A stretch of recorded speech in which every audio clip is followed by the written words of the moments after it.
Hey parents, this one is for you.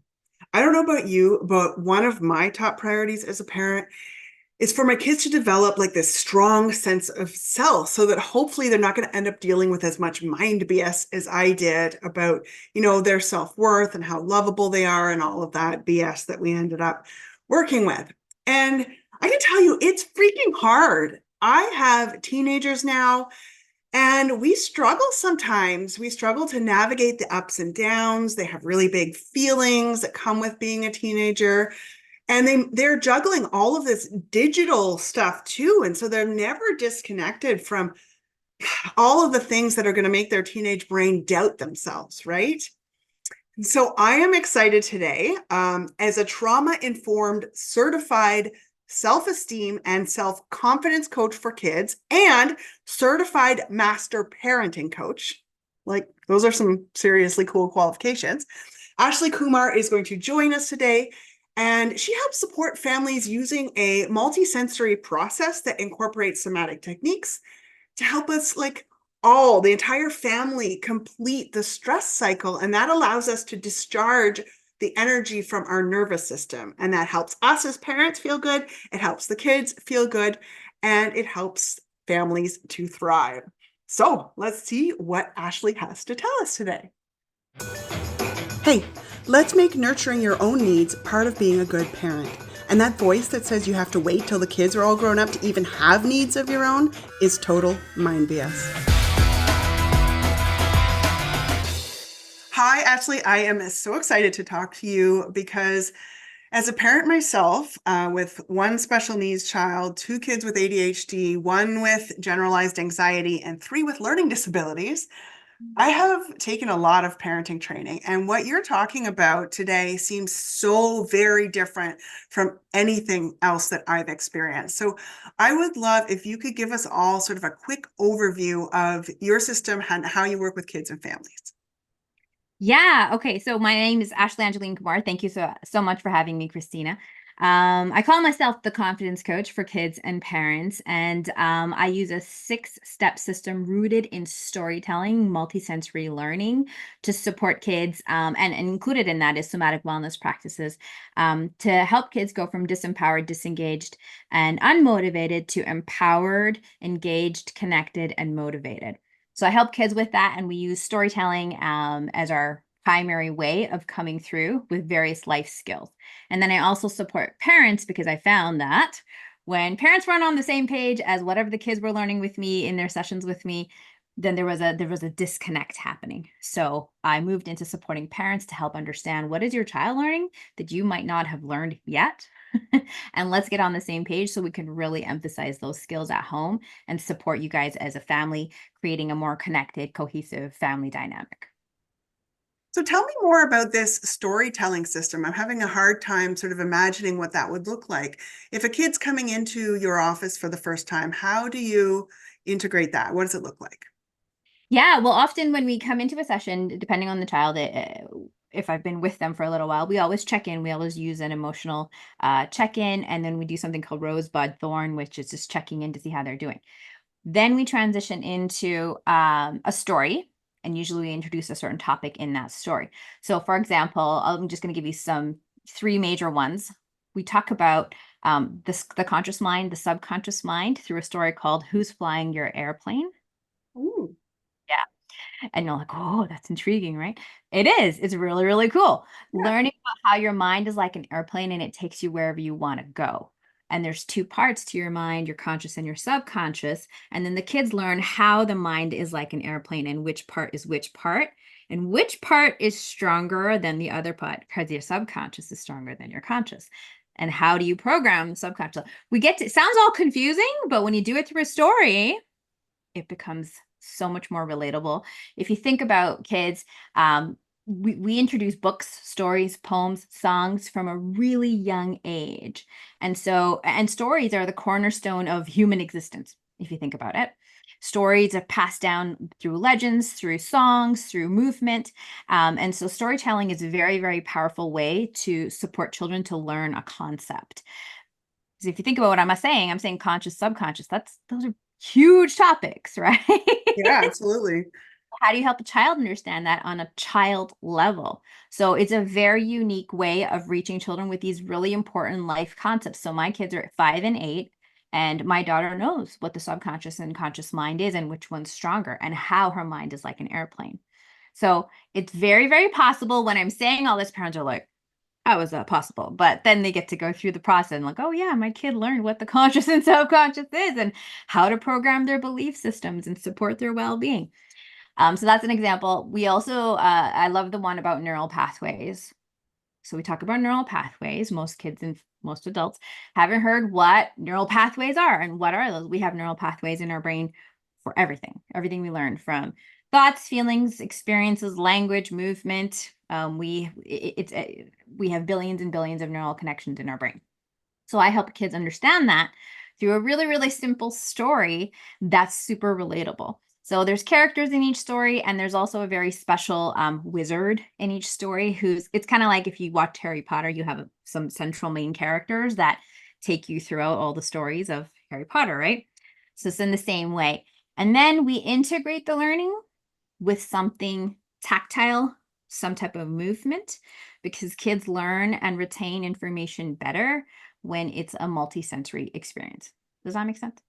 Yeah, that's so cool. And all I'm thinking, I'm like, man, I wish I was raised this way so that I understood all of these things before I hit my 40s and burnt out. Um, Yes. so yeah, this sounds super cool. So can you tell me a little bit more about that integration piece? What does it mean to experience something tactile or integrate a concept somatically? Absolutely. So if you look at the studies and if you look at the research, so as a parent, a lot of us, we talk at our kids. We're telling them directions, we're giving them verbal input. And if you actually check in, and I do this with my own kids, did you hear me? Did you hear what I said? Can you tell me what I said? And my kids will now they're come to a point where they're like honest and they'll be like, actually, no, I did not. I was not listening to what you said. And I'm like, okay, well, thank you for telling me. Before they used to try to pretend they heard me and make up something that I said. I'm like, okay, so the verbal processing, when you look at statistics, it's much lower the younger you are. The younger the child is, the more integration they do with their body. So if you watch a toddler, if you watch babies, if you watch infants who are not verbal yet, what are they doing? They're exploring the world with their senses, their fingers, their mouth, their eyes, they're looking around.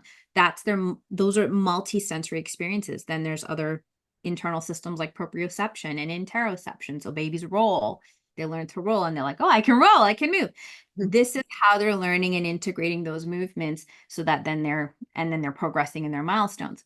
So when you're offering a concept to a child and you're attempting to communicate something, it really, really helps to use multiple senses. So in this, let's just use the airplane one, if, for example, if we're talking about the conscious and the subconscious mind, we do the story, we talk about it, we use questions, we might do a movement, we might do like an airplane pose in yoga, a yoga pose, and then we'll actually make a craft or an airplane. Let's design an airplane. We could do it through Lego. We could do it, make a paper airplane, depending on the age of the child and how much interest and attention they're able to give in that session. Or we have these other really cool gadgets. They're on my shelf over there. And we make planes. We design planes. And then so what it does is they've created a physical object that connects to the story so that they're something called your reticular activating system, which connects your conscious and your subconscious mind. Whenever they see that airplane, it can trigger or bring up that story, that memory. Oh, yeah, I learned about the conscious and subconscious mind. My mind is like an airplane, takes me wherever I want to go. Does that make sense? So there's like a tactile symbol of the thing we talked about that was verbal.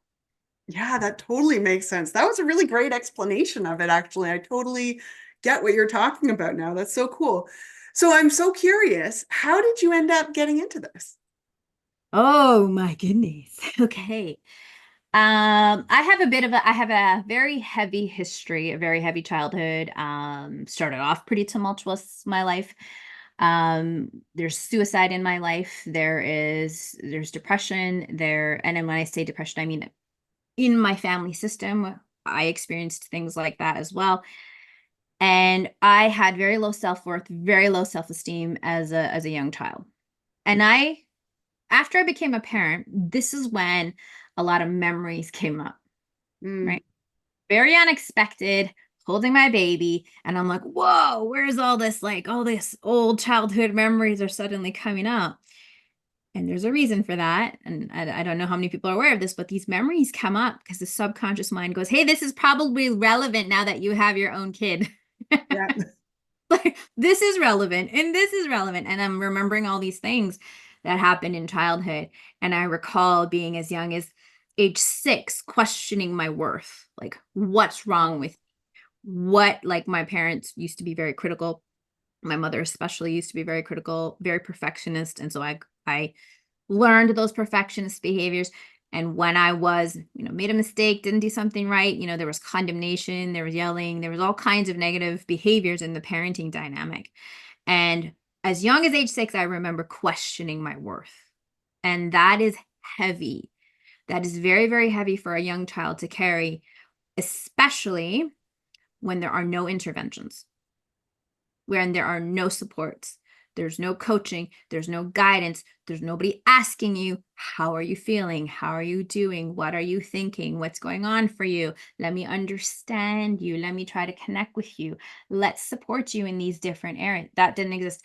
That in some ways, the parenting um philosophy that could have been at play, that a lot of experts agree to at this point, is, I'm giving you a roof over your head, there's food on the table, you're generally safe in this home, I've done my job. Yeah. So there was a very hands-off approach, and there's some positives to that, but then there was a lot of emotional negatives to that. Right. Yeah. When you're attempting to figure out yourself, your life, the people around you, what's happening to you on your own, that Yep. is heavy.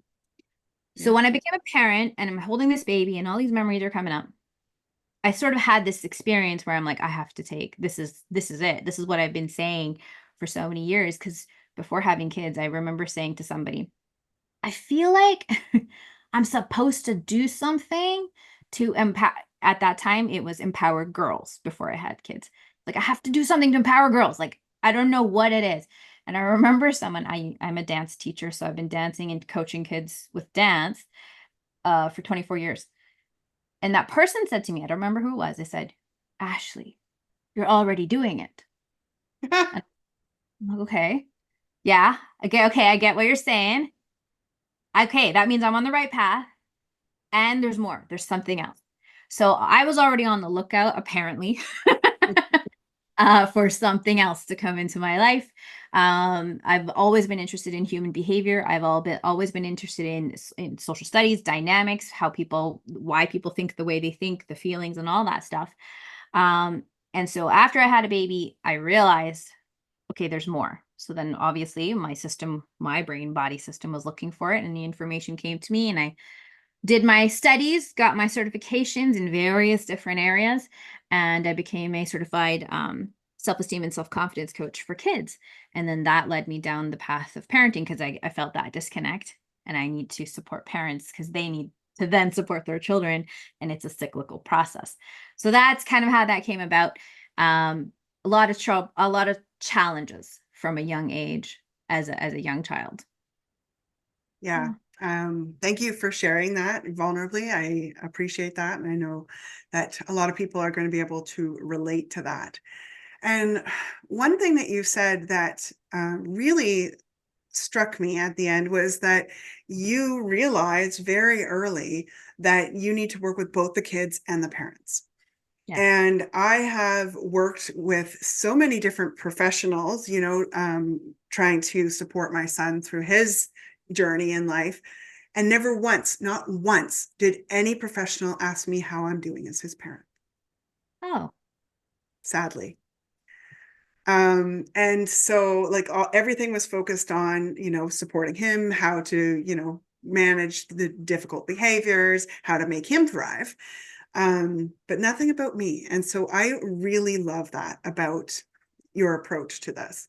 And I'm wondering if you have an example of a family that you've worked with that experienced an amazing transformation after having worked with you.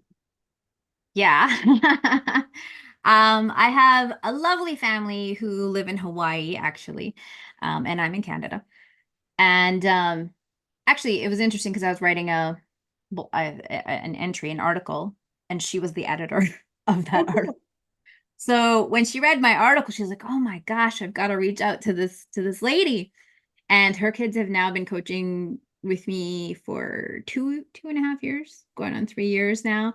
And I coached all of them. So I coached the entire family and coached both her boys and the husband and wife. And I remember I have these memories of her um coming into her parent sessions with me, like very, very worried. Like there was a definite anxious energy to her. And she was aware of, like, she knew that because she would verbalize it. It wasn't that I have anxiety. It was, there's all these pieces. There's all these pieces. And I don't know how to put the pieces together. And where she happens to live, um, the the cultural norms are different than where she was born and brought up. So she was struggling with that as well. And it's so amazing now to witness, and I'm talking about the parents, to witness the parents when they get on the calls with me. It's like relaxed. They're so relaxed and they're so self-assured, and they're so aware that they have the answers. They just need to look within, and they're going to find the right path. And if they ever have questions, they can call me. Right? But it's more about the energetic difference I'm seeing in their lives. And they wouldn't have kept going with me if it wasn't working for them, if that makes sense. Their children, especially the younger one, because the younger you start, the stronger those neural pathways can be as you go into the teenage years, right? So the younger child has developed an incredible sense of emotional intelligence, very adept, very astute now that we've done so much work around understanding what it means to be a human person on this planet, if that makes sense. So tell me about one of the things, one of the words that you used was this energetic discharge of the nervous system. And I know as a parent of, all of these children with various different needs, my nervous system was elevated all of the time. My older one was violent. I was worried that he was going to lose it in any situation at all times. Yeah. How do you help parents to change from that, oh my goodness, anxious, so many pieces, I don't know what to do, it's so hard to implement, into that, man, I got this sort of feeling? It takes a lot of time. Mhm. I'm not gonna sugarcoat it, and I'm not gonna pretend. I mean, I'm on the internet, I'm on Instagram, and then there's a lot of these promises that I see from other people in this industry. We can transform your family in six days, or whatever number they tend to use. Neural pathways are developed with practice and exposure, and practice and exposure, and practice and exposure, and that includes muscle memory, right? So if a parent is used to having elevated anxious feelings, right, and that is their normal, that has become their default, that has become the way the body has adapted over time, then there's not going to be, in my personal opinion, so far professionally from what I know, a magic button or a magic pill or a very specific strategy that's going to help that self-assuredness come. Like that, there's no magic button.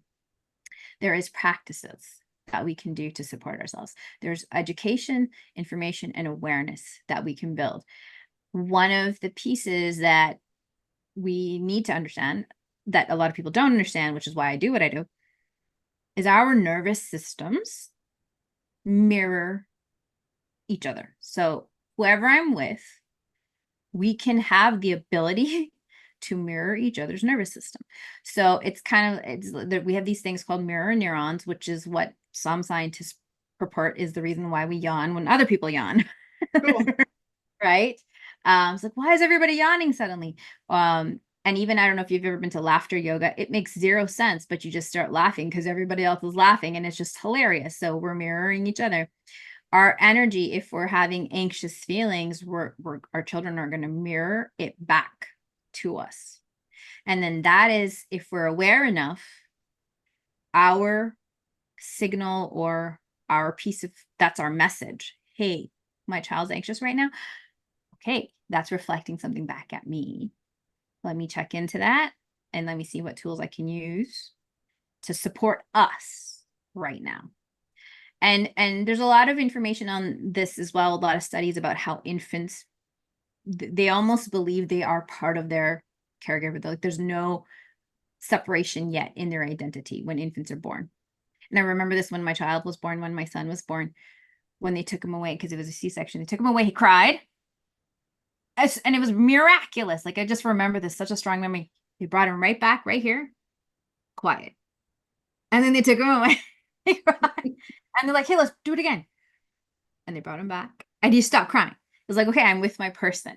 And I'm cool. I'm safe here. I'm good. And then as they get older, they start to develop their self-identity. Regardless of that, we're still connected to our children energetically. And so whatever was happening within us, they will often reflect back. And that is your message. Let me check in with myself based on what I'm seeing my child do right now. Does that make sense? Oh, I love that. Yeah, I love that you see everything as an ecosystem, right?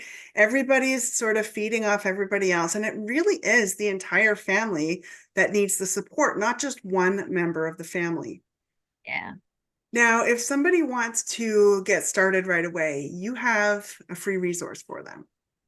I do. So if someone's looking for support with their child and they're needing that, usually when I coach children, I usually coach the parents at the same time just to keep us on the same page. Most adults don't know the concepts I teach kids. And so if I'm working with your child, we're going to need to work with you too, so that you're on the same page and you can build those skills. It's all about building skills, right? And then we're going to put those skills into practice in family life, which is why we need the parents. So with the children, I do have an information package about what is self-esteem and self-confidence coaching. What does it entail? There's pictures in there. There's messages from other parents in there. So you can get that information package to understand it a little bit better on your terms and read through it. So that's a free resource I definitely have. Okay, one more question before we sign off today. If only one parent is interested in doing this and the other one is just not on board, can this still work for them in their family ecosystem? Absolutely. I don't know, again, how many people have heard this quote, but sometimes all it takes is one person in a child's life who's attuned, empathic, and connected to that child to support them into what we call secure attachment into adulthood.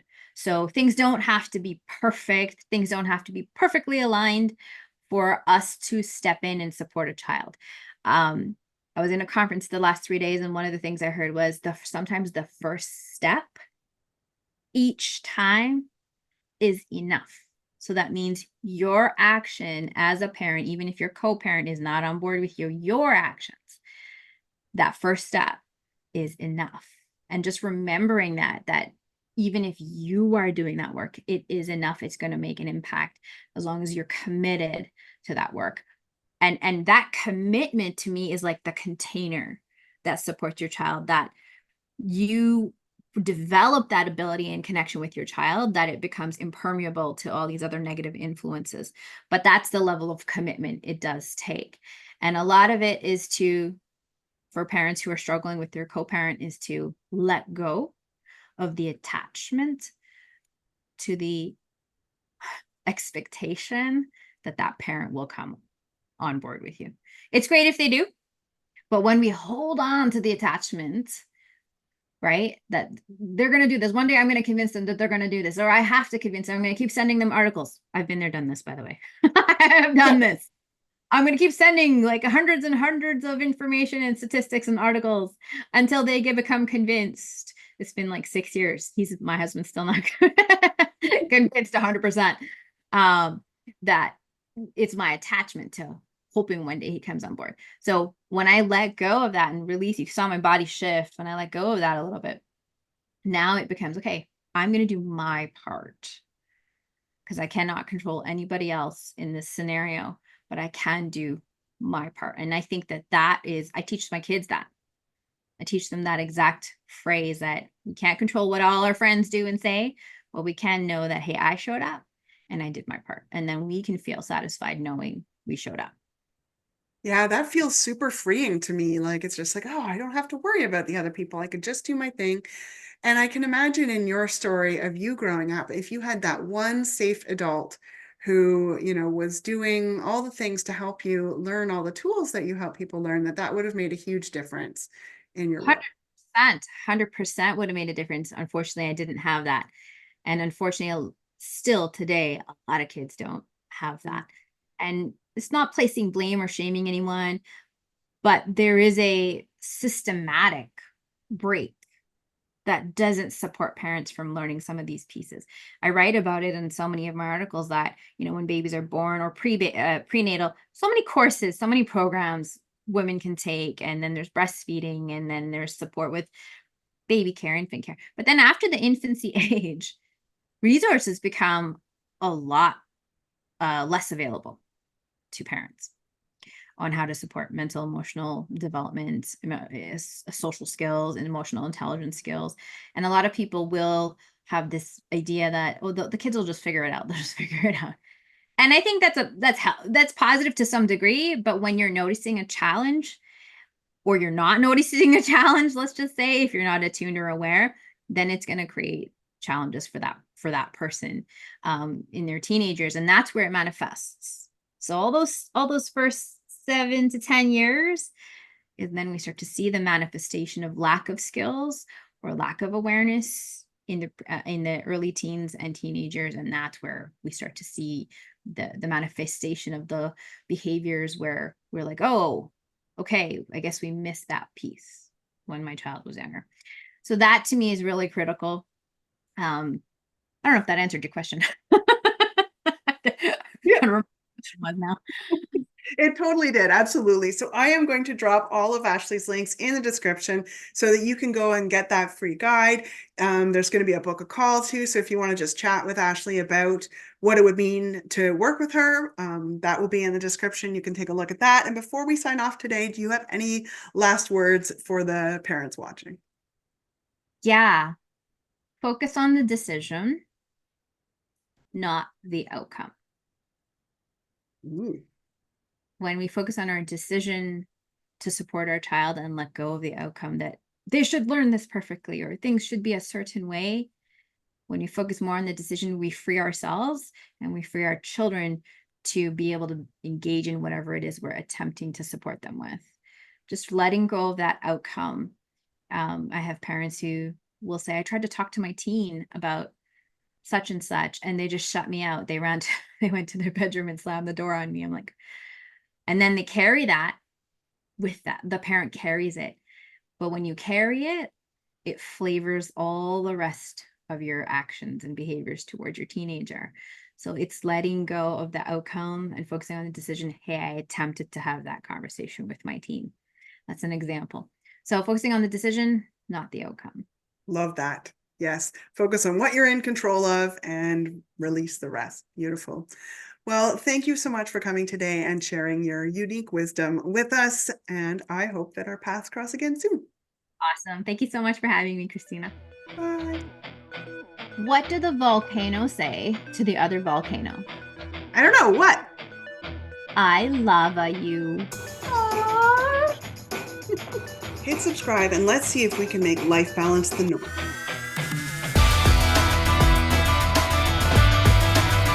What kind of tree fits in your hand?